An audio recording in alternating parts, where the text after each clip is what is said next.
क्या point of order क्या है? 352 सर। पूरे 2 लेके बैठता पूरे 2 दिन में जितना इन्होंने प्रधानमंत्री नेहरू जी को याद किया उतना ही उन्होंने अटल बिहारी। अब माननीय सदस्यों ओके माननीय सदस्यों प्लीज माननीय सदस्यों, सभा की कार्रवाई, अगर सभा की सम्मति हो तो इस विषय की समाप्ति तक बढ़ा दी जाए। माननीय प्रधानमंत्री जी।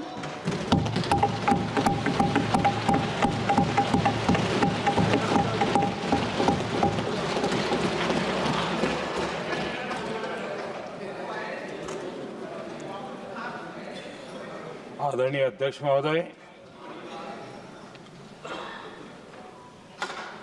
हम सब के लिए और सभी देशवासियों के लिए, इतना ही नहीं विश्व के लोकतंत्र प्रेमी नागरिकों के लिए भी हमारे लिए ये बहुत ही गौरव का पल है। बड़े गर्व के साथ लोकतंत्र के उत्सव को मनाने का ये अवसर है।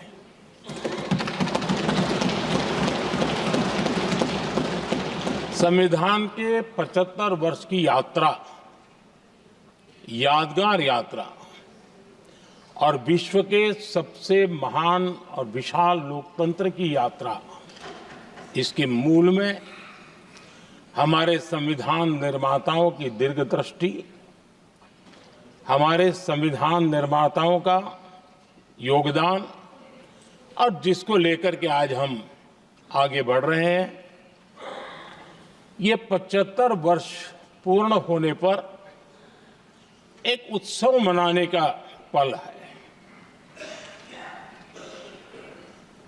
मेरे लिए खुशी की बात है कि संसद भी इस उत्सव में शामिल होकर के अपनी भावनाओं को प्रकट कर रही है। मैं सभी माननीय सांसदों का आभार व्यक्त करता हूं कि जिन्होंने इस उत्सव के अंदर हिस्सा लिया। मैं उन सबका अभिनंदन करता हूं। आदरणीय अध्यक्ष जी, 75 वर्ष की उपलब्धि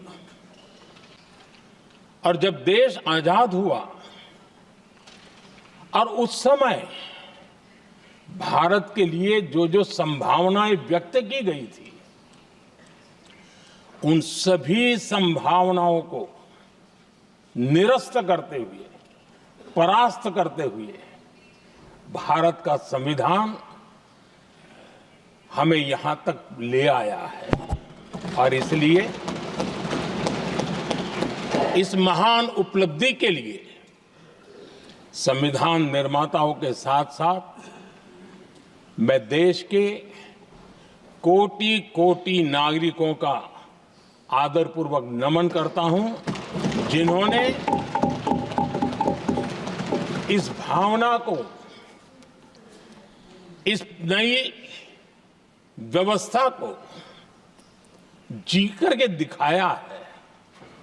संविधान निर्माताओं की जो भावनाएं थी, उसको जीने में पिछले 75 साल भारत का नागरिक हर कसौटी पर खरा उतरा है। और इसलिए भारत का नागरिक सर्वाधिक अभिनंदन का अधिकारी है। आदरणीय सभापति जी, वो ये नहीं मानते थे कि भारत का जन्म 1947 में हुआ है। वो ये नहीं मानते थे कि भारत में लोकतंत्र 1950 से आ रहा है। वे मानते थे यहाँ की महान परंपरा को, महान संस्कृति को, महान विरासत को, हजारों साल की उस यात्रा को, उसके प्रति वो सजग थे। उनको इस बात का पूरा भान था। आदरणीय सभापति जी, भारत का लोकतंत्र, भारत का गणतांत्रिक अतीत बहुत ही समृद्ध रहा है, विश्व के लिए प्रेरक रहा है। और तभी तो भारत आज मदर ऑफ डेमोक्रेसी के रूप में जाना जाता है। हम सिर्फ विशाल लोकतंत्र है इतना नहीं, हम लोकतंत्र की जननी है। आदरणीय सभापति जी, मैं जब ये कह रहा हूं तो मैं 3 महापुरुषों के कोट इस सदन के सामने प्रस्तुत करना चाहता हूं। राजर्षि पुरुषोत्तम दास टंडन जी, मैं संविधान सभा के अंदर हुई चर्चा का उल्लेख कर रहा हूं।